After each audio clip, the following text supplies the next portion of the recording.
I'm late. I had to stop by the Wax Museum again and give the finger to FDR. We know Al-Qaeda, Zawahiri, is supporting the opposition in Syria. Are we supporting Al-Qaeda in Syria? Well,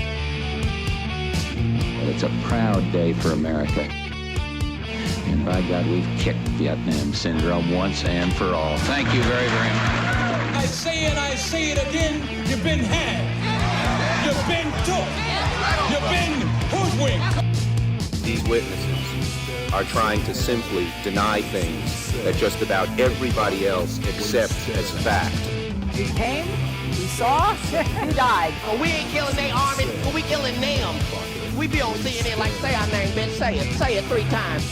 The meeting of the largest armies in the history of the world. Then there's going to be an invasion. All right, you guys, I got Jason Ditz on the line. He is the news director, editor, managing news man at antiwar.com, news.antiwar.com, and he's on it every day on every single war, and there's a lot of them. Welcome back. How are you doing? I'm doing good, Scott. How are you? I'm doing great. You know, people say to me, it took me forever you saying so over and over again, and then finally I started just looking at news.antiwar.com all the time, and boy, do I know a lot of things now. I'm paraphrasing, but yeah, something like that. People very grateful for your work. I hear from them. I hope that you do too. Listen, there's so much to talk about, but first of all, let's talk about, I already talked with Elijah Magnier earlier today about the state of the ceasefire on the border and all of that there, but we didn't get to talk that much about, and we even talked about the legality of stealing the oil and the strategic implications and all that. But I want to hear from you about what's actually happening on the ground there. You've been doing a good job of covering troop movements in eastern Syria. And I guess there are late developments surrounding those oil fields, on the issue of those oil fields, huh? Yeah, some more troops have arrived. They said the armored vehicles that they announced last week were being deployed. It doesn't sound like any tanks have arrived, or at least we haven't seen any photos of them, but the other vehicles, armored Bradley fighting vehicles and whatnot, are starting to arrive at the scene, and they're building up around the oil fields.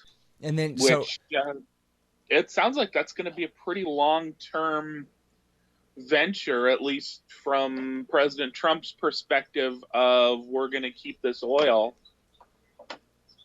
And help us out on the geography, like where around eastern Syria are we talking about? This is in Deir ez-Zor province, kind of to the southeast of the city of Deir ez-Zor itself. So it's a fair distance from the Turkish safe zone, but it's not all that far from kind of the de facto border between Kurdish-held territory and Syrian government-held territory, and it's also not all that far from the Iraqi border. Mm-hmm. All right, very important. That was very important for ISIS, because when ISIS controlled those fields and was able to operate them, they tended to try to smuggle a lot of that oil out of the country, although they also smuggled some of that oil into Syrian government territory and sold it back to them because the Syrian government didn't have enough oil anymore. Yeah, mostly they were selling to the Turks and the Israelis through the Turks. Right. Yeah, actually, we ran an article at the Libertarian Institute by William Van Wagenen about Assad buying ISIS oil. It's essentially his oil that they stole, so to speak, sort of in context anyway. That's closer to the truth. Right. I mean, that's obviously not ideal for the Assad government, but they didn't really have any choice because all the sanctions are keeping most of the world from selling him any oil. We saw how freaked out everybody got when Iran tried to send a tanker there to sell him oil. Even temporarily detained that tanker. So really, buying from ISIS was kind of the only game in town for Syrian government territory. And they would go through intermediaries, so they weren't directly exchanging funds, but that's basically what was happening. Yeah. All right, now, so you wrote about here, again, it's news.antiwar.com, about how, well, this is so blatantly illegal that they're just, on the face of it, there are going to be all kinds of obstacles to implementing anything. And I guess I wonder, did the oil companies themselves respond to Trump that like, oh, yes, sir, we're going to go right in there and, invest all this money in extracting all this oil? I mean, the whole thing sounds like a figment of Trump's imagination. Yeah, I mean, Trump said he thought it would be ExxonMobil or one of our other great oil companies. And the United States does have a fair number of the sort of major oil and gas consolidated companies that you would need one of them to be involved to do something like this. The only ones that I know for a fact reporters have asked are ExxonMobil and Chevron, and both have refused any comment on the matter. So I think the odds of getting one of them who's going to be all in on this is pretty low. And that's both a testament to all the lawsuits that would be inevitable and almost certainly lost if they tried to do this. And also just, I mean, Trump says this is, what did he say, $45 million a month worth of oil? And the margins would no doubt be quite good because you're not paying for the oil, you're just stealing it. And that's probably better margins than you're going to get in most countries. But I wish it was true that he was just trolling. You know what I mean? That this is some, like they used to say about Obama. No, see, he's just playing three-dimensional chess, trying to make you an anti-imperialist. But that's not it. He really just likes stealing and having free stuff. Right, and $45 million a month sounds like a whole lot of money, and apparently it sounds like a whole lot of money to Trump. Yeah. But the practical matter is, for these major oil and gas companies, that's a pittance on their financial statement. It wouldn't be worth going in there for that little bit of oil, all that negative publicity, and all those lawsuits. It's a disaster waiting to happen. Yeah. And when, obviously, it would be a short-term thing until everything changed in eastern Syria again sometime soon. And so, yeah, that feels pointless. I wonder what Trump thinks is going to happen. He's just going to teach the GIs how to roughneck, and they're just going to get in there. I mean, he's still seems, as of most of his statements that I've seen lately, he still seems convinced that some company's going to come along and see what a great deal this is, getting oil for nothing from a country that we're not doing business with in a segment of territory that we just happen to militarily occupy, and they're going to just start pumping. Well, I mean, the real deal is they're just going to keep the Syrian government and their Iranian friends and whoever from pumping it. That's the real deal, right? Yeah, that's what it's going to boil down to. Because in fact, there's been a kind of a disconnect in official statements on the matter. Some people are saying, some officials, especially Pentagon officials, I think, who are conscious of the law here, are saying, well, we're keeping ISIS away from the oil. We don't want ISIS to take the oil back because they used it before to get money, which is true, but there's not really any ISIS around there anymore to try to take the oil. So it's also sort of beside the point. And then you have other officials saying, well, we're just keeping the oil away from Syria and Russia. You know, we're keeping Syria's oil away from Syria. And apparently they're comfortable saying that, even though legally that's not even a dicey proposition. That's just flat out illegal under international law. I mean, the whole point of like Israel's annexation of the Golan Heights and then subsequent drilling for oil there is that if it was still just an occupied territory that you're holding for the sake of holding, even if you're planning to hold it for years and years, you can't just start extracting natural resources like that. International law doesn't allow that, and it's pretty obvious why. Yeah. Well, and the whole thing too, like you're saying, where ISIS is gone, where the U.S. is really, am I right, the only thing preventing the Syrian Arab army from reoccupying all of eastern Syria at this point.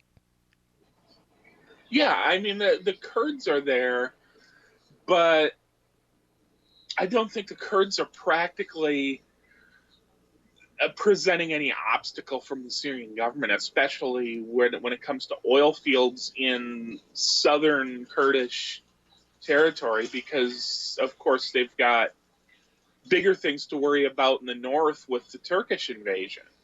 Hold on just 1 second. Be right back. So you're constantly buying things from Amazon.com. Well, that makes sense. They bring it right to your house. So what you do, though, is click through from the link in the right-hand margin at scotthorton.org, and I'll get a little bit of a kickback from Amazon's end of the sale. Won't cost you a thing. Nice little way to help support the show.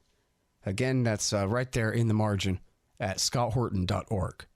Announcing the latest book to be published by the Libertarian Institute, Coming to Palestine, by our heroic executive editor, Sheldon Richman. In Coming to Palestine, Richman tells the truth about the creation of Israel, the Palestinian Nakba, or catastrophe, and the Israelis' continued oppression of the Palestinians since that time. He also tells the stories of anti-Zionist, Orthodox, and Reform Jews who oppose the creation of Israel, and those who fight for the Palestinians' freedom today. Read Coming to Palestine by Sheldon Richman, available at libertarianinstitute.org and amazon.com. Hey guys, you got to check out thebumpersticker.com. You play in a band, you need stickers? You go to thebumpersticker.com. Maybe you have a business and you need stickers. You go to thebumpersticker.com. They'll take care of all this stuff. I created the company back, I don't know, a generation ago. I sold it to Rick McGinnis, and he's done a great job with the company ever since. They got what you need over there at thebumpersticker.com. Hey, tell me, what's the status of Raqqa right now? Is this still under the control of the SDF? Yeah, but I believe that they set up some sort of. It's still technically SDF, but it's sort of an unofficial SDF force that has more than the usual number of local Arab fighters in it, to try to keep Raqqa from being just another Arab city occupied by Kurdish fighters, because that was a big deal when they first took the city. So I think they still have those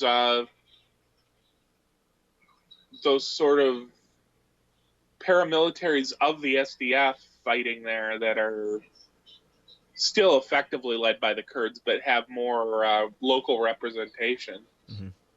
And now I had read that, speaking of which, that the YPG, who are really the dominant force in the SDF, right, that they had made a deal with the Assad government to be integrated. But then I read that that was not true, and that they had said that they had refused his offer.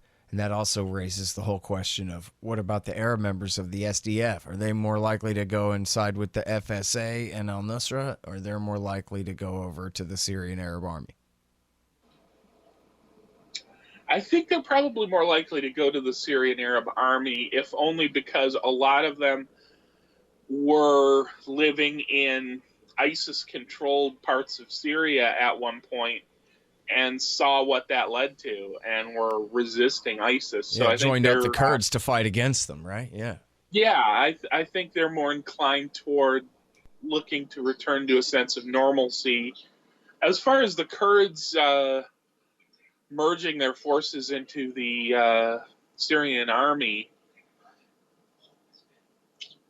it makes sense for them to do that, but it also is kind of a complicated issue right now because, well, and in fact, I believe it was just yesterday the SDF issued a statement saying that unification of forces could only come after they have some sort of political settlement on what's going to happen to all that Kurdish-held territory after the war. They want a lot of autonomy. They're probably not going to get a lot of autonomy, but they might be able to negotiate a little. And their one real bargaining chip at this point is that they have all these fighters, most of them with pretty new, halfway advanced U.S. weapons that could be merged into the Syrian army once the deal's made. So I think they don't want to integrate first and then find they have no bargaining chips left. But I think that probably is eventually where they're going to go. Yeah. And, you know, I don't want to sound on this show in covering this topic. I probably sound like I'm against the Kurds having their own independence to whatever degree they want, which is absolutely not the case. The only question at issue here is ending the violence and who's going to cut what deal with whom and compromise to which degree so that they can stop killing each other. And here in this case, the Syrian Kurds and the Syrian government, they never really were killing each other. The Syrian Kurds just took their opportunity to take their independence while they could. But now it's led to this crisis, and all they have to do to solve it really is go back to the status quo before the war. So why not do that? You know? Seems obvious enough. And I guess it's already working. Like this is essentially the deal that the Russians, first the Americans and then the Russians came and made, right? Right. And I think working with the Russians is probably a little bit better for the Kurds in that regard, because all throughout the Syrian war, Russia has been saying that the way forward would be a more federalized system with more regional autonomy, where the U.S. was very vehemently against that. They wanted unconditional regime change in Syria, but they also want a strong central government. And that was kind of the same position the U.S. took in Iraq. And we saw what happened to Iraqi Kurdistan as soon as the ISIS war quieted down there, was that, now the Iraqi military is rolling into Iraqi Kurdistan to make sure that their vote to secede doesn't get implemented. Wow. Wait, so how recent of a issue is that? You're not just talking about the Shia army taking Kirkuk, but rolling up into Erbil, is that right? Well, they never really rolled into Erbil, but they rolled into some of the surrounding areas. When was all this? It was in, I believe the referendum was in September of last year, and then... I mean, in the immediate aftermath of that, you mean? Right. Oh, I mean, okay. they took Kirkuk, I knew they took Kirkuk, but, well, that would have been, 2 years ago, right, in 2017 when they took Kirkuk. Yeah, and then after that, the Peshmerga had taken a fair amount of territory near Manbij and the like in the ISIS fighting there. Mm-hmm. But the Iraqi government took pretty much all of it back, because the Kurdistan regional government was saying, oh no, if we liberate that, that's part of Kurdistan now. And wait, I'm confused. Did you say Manbij there? Yeah. So you're saying the Iraqi Peshmerga, they fought as far west as Manbij, which is like sort of in north central Syria. Oh, right. I mean, I didn't realize that they had gone that far in Iraq War III. Okay.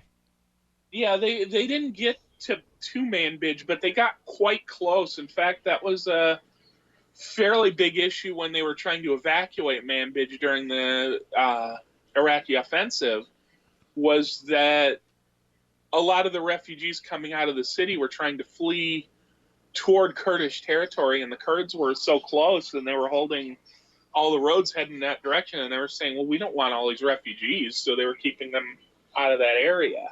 Mm-hmm. That's a poor segue into what's going on in Baghdad and this uprising.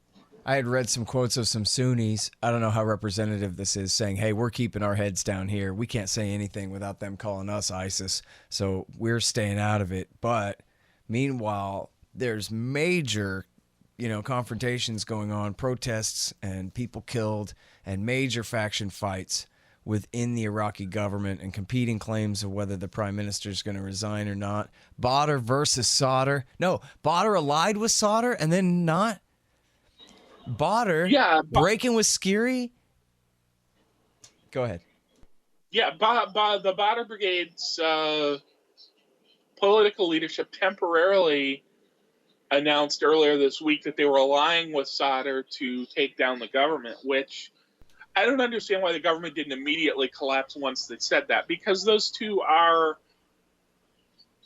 on paper, they're more than half of the MPs in the coalition government. There's no way you could hold a coalition together without those two. Mm-hmm. But the following day, there were stories that Iran wasn't happy with that and that they had kind of talked to Amiri about backing out of that because they didn't want to undercut the existing Iraqi government. Isn't that funny? Are we having this conversation in 2008?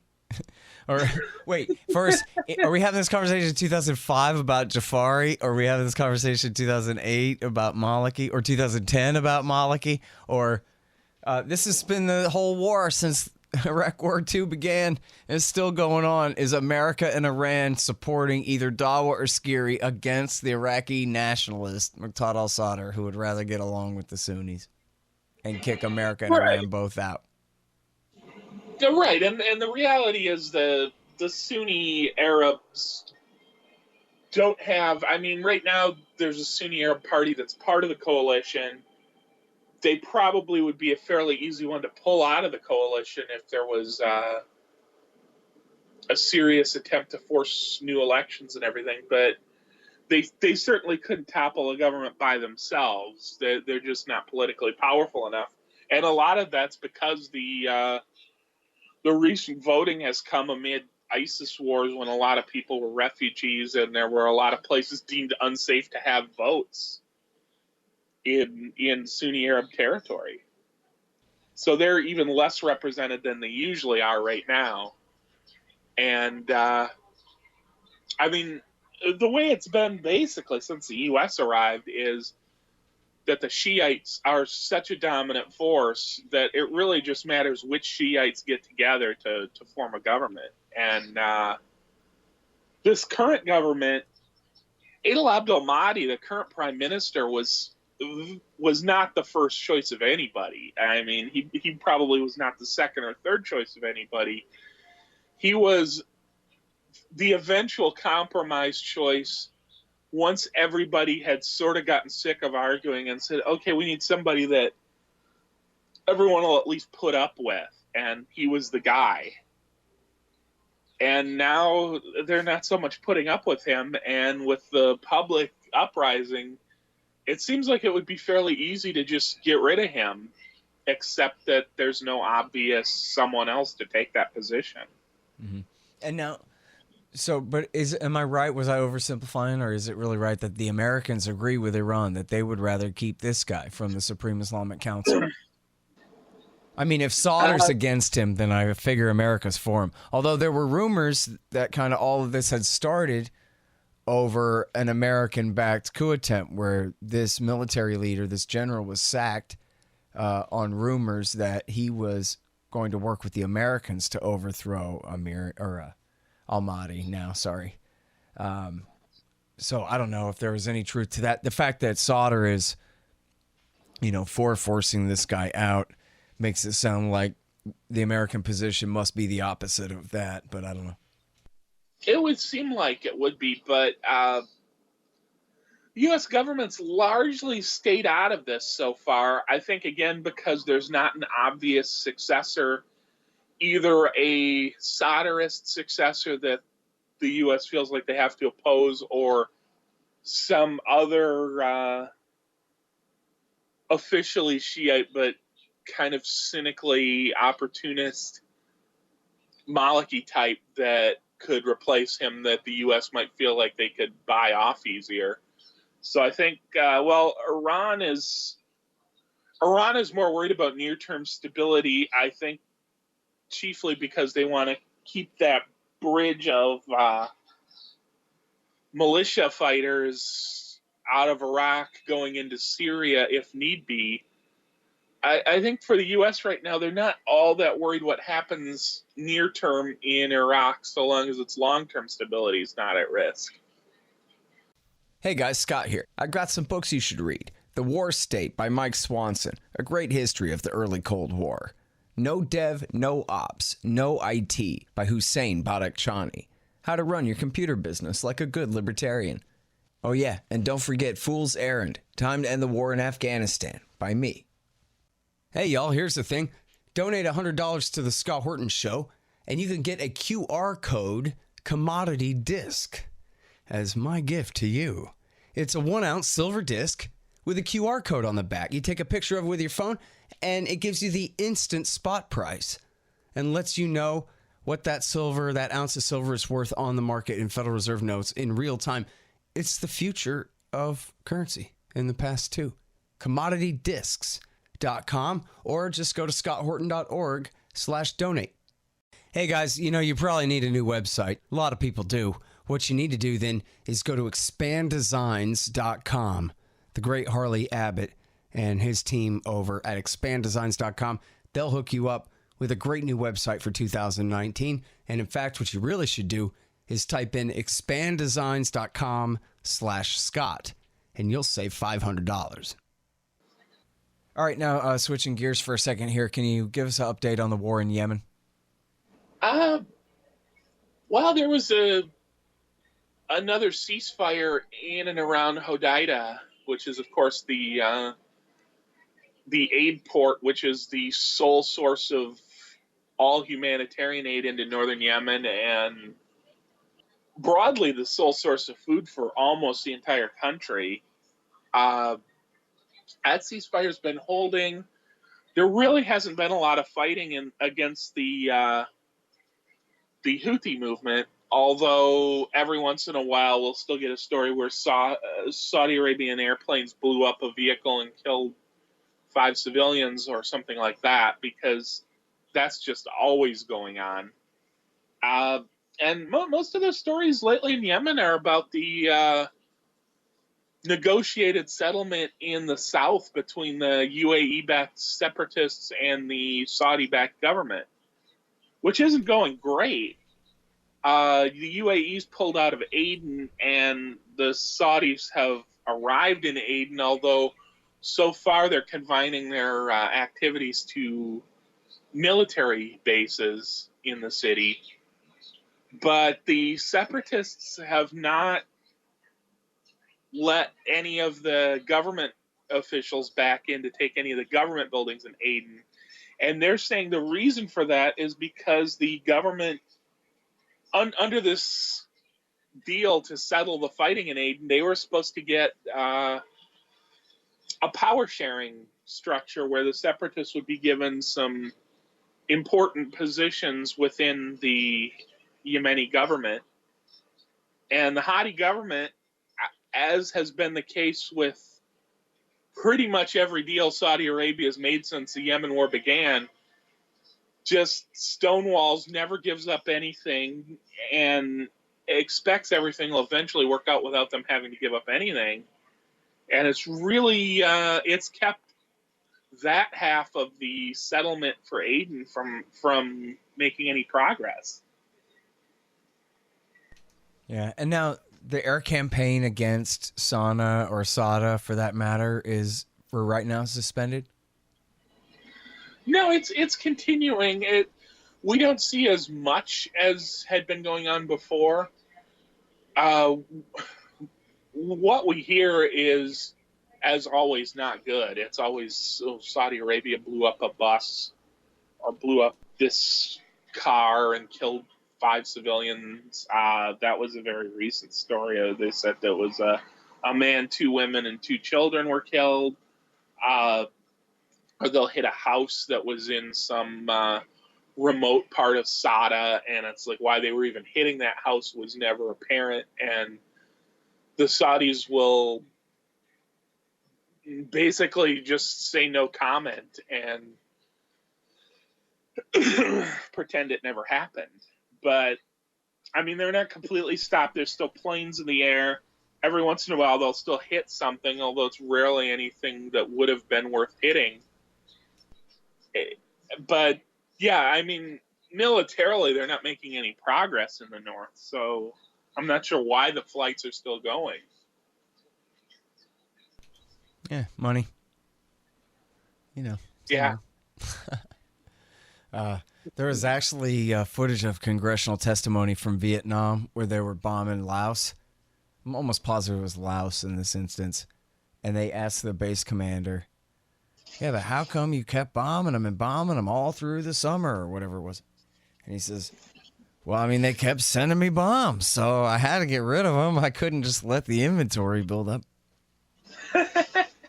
Sounds business about is right. business. Yeah, and with Saudi Arabia, of course, they have no shortage of weapons they can buy from the U.S., Britain, and Germany, and to a lesser extent France. I mean, yep. Despite public outcries in all those countries about the number of civilians getting killed by Saudi Arabia, everybody's still on board for selling them weapons. And so long as that's true, I think the Saudis more or less have to keep buying them at this point because Trump's support for the Saudis over the assassination of Jamal Khashoggi is kind of conditional on all this money he thinks he's going to make selling them weapons. So if those sales dry up, suddenly Trump's support could dry up, and that's probably the case in the other countries as well. Yeah. Well, I mean, as surprising as it's been, the Congress has been out in front on this. I mean, it's been because of the pressure of activists, but not because of public pressure in any broad sense. They've been better than regular politics would demand on this. And that ought to be heard loud and clear. You know what I mean? Trump vetoed their war powers resolution invocation, but the Saudis and the UAE and all those little princelings, they must have heard that, man, we don't really want the U.S. Senate to be mad at us, do we? Kind of thing. Think of all the free money they get from us. All the power, all the benefits of their side of our arrangement that, they can jeopardize that goodwill pretty quickly, And the attempts before the new year, the attempts, especially in the House, to weasel out of having a vote at all on the war powers resolution, that's really business as usual for a country like Saudi Arabia. They're so used to having it be unthinkable that the U.S. would not support them, no matter what they do. Right. That's sort of the expected outcome. And when it didn't happen in 2019, I would think they'd have to be panicking. I mean, the fact that Trump just vetoed the thing, I guess the Senate did try to override it, right? Right, and it's sort of weird. The whole structure of war powers challenges to unauthorized wars like that, It's sort of weird that there even is an option to veto them. Because the whole point of that challenge is to say that the executive branch is doing something unlawful, and then just letting the executive branch say, no, we're not, right, kind of defeats the purpose. I had somebody on the show who explained, and I'll get it all wrong, but it was something like there are the two kinds of resolutions, the concurrent resolution and the something or other, whichever kind. And one of those he could veto and one of them he couldn't. And so this was the sneaky congressional thing, was to give him the out. Okay, I'll vote for the resolution, but you have to make it the kind of resolution that he can veto. Oh, okay. So then they can do their symbolic protest vote, but still be overruled. Whereas if they had gone with the other way, he would not legally have been able to. I mean, I guess at that point, I don't know what we could expect to happen under Trump, but legally speaking, the military would have to stop at that point. It wouldn't be up to him. It would be up to them, like you're saying. But so they took the weasel way out, unsurprisingly. Rationally, that seems like that's the way it should work. Because, again, it's the whole point of the War Powers Challenge is to rebuke the president for fighting in an unauthorized war. And Congress is the only one that has the power to authorize the war. So the fact that the president says, no, we're not fighting an unauthorized war should really be beside the point once Congress has already said it's not authorized. Yeah, it's really too bad. I wish Rand Paul had done better leading on that. He did sign it. He voted against the attempt to table it or whatever and this kind of thing. And he did support it. But if he had really co-signed that and led on that, now I know he wants to have influence with Trump, but he could have done it in a way that was still polite to his golfing friend, the president, and still, of course, just hell, make it all Obama's fault, which it is. It's at least three-quarters of the story right there. Go ahead and just stick to that narrative and how we really should not be doing this. And that was such a great opportunity to lead, and that could have really made the difference between whether this was just sort of a stunt or whether they really were able to call a halt to the thing. But anyways, I'm going to always complain about that. And President Trump doesn't take it well when he doesn't get his way, so Rand may have felt there wasn't a way to do it politely. Well, he was promised that we're getting out of Afghanistan, we're getting out of Syria, okay? So shut your mouth and button your lip about the rest of this stuff. But then that didn't happen, Yeah. But, that's how these things go. All right, well, listen, man, I will let you go, and I hope you have a great afternoon. Thank you so much for coming back on the show and talking with us. Sure. Thanks for having me. You have a good day, too.